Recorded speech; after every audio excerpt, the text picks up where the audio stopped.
Bank of America, Deutsche Bank, Wells Fargo, and Goldman Sachs are among the most notable firms forecasting the possibility of a recession within the next 2 years. If I had a penny for every time these notable firms predicted a recession correctly, I would have exactly 1 cent. Okay, maybe 2 cents. Here's my 2 cents. Don't believe everything you see and read in the media.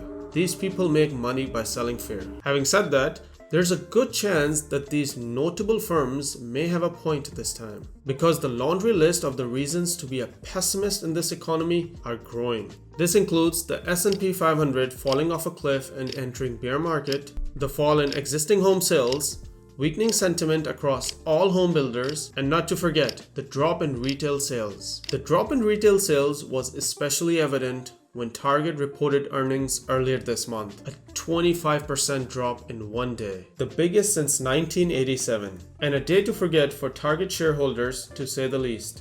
This was followed by a massive drop in Walmart shares as well. And to top it off, the most telling number about the US economy is the GDP number. And in the first quarter of 2022, GDP fell by 1.4%. And did I mention inflation?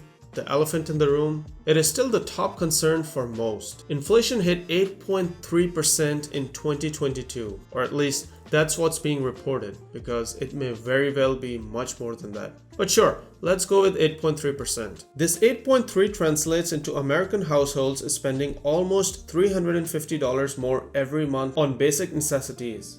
And a big component in this jump is the rising cost of energy/gasoline. The average gasoline price in California is over $6 a gallon now, and the national average is heading towards $5. And let's just hope your car does not take premium gasoline, because that's even higher. In the world of economics, gasoline is considered an inelastic good, meaning that even if the price rises, the demand does not vary much, because people still need to use their cars to get to places like work or go for groceries. And since consumers cannot cut back on gasoline usage, they may spend less on other items or even borrow to offset the high price of gasoline. The astronomically higher gasoline price also plays an important part in the consumer psyche. These prices are clearly advertised at all gas stations, and we see these prices wherever we drive. And as these prices continue to rise, higher gas prices drive a greater fear of inflation, which often causes consumers to pull back on other purchases. Also, in the past decades, higher gasoline price has been linked to a recession.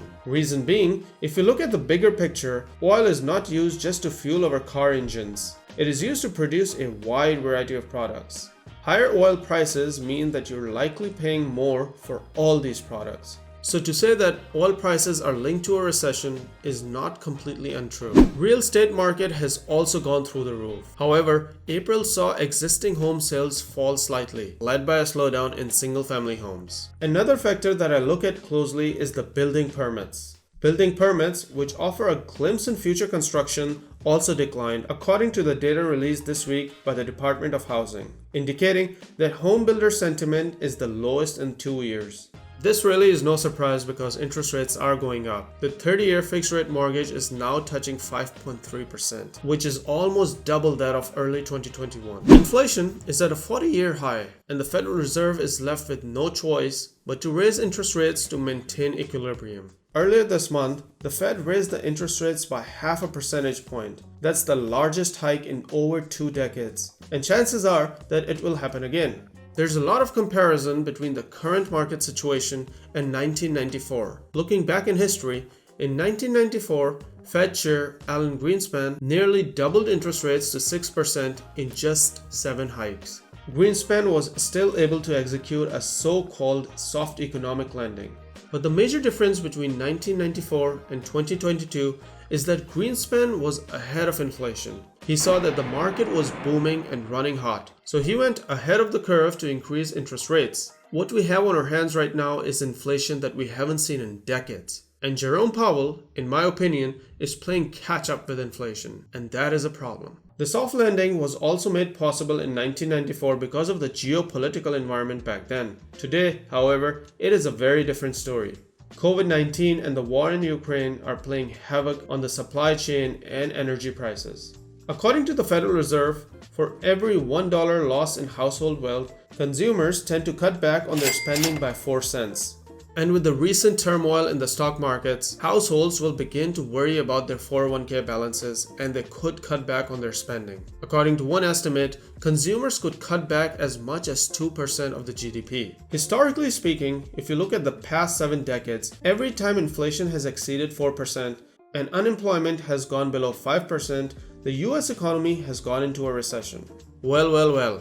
Inflation is over 8% and unemployment rate is sitting at 3.6% currently. Russia and Ukraine are at war, energy prices are through the roof, consumers are feeling the 8.3% inflation, and housing sentiment is beginning to weaken. So theoretically, a perfect storm is already here. But even the best of the best have a very weak track record of calling a recession. So I'm not going to sit here and pretend that I know exactly when the next recession is coming, because these events are notoriously difficult to predict. I am going to say one thing though. If you remember last year, Jerome Powell kept using the word transitory whenever questioned about inflation. And here we are.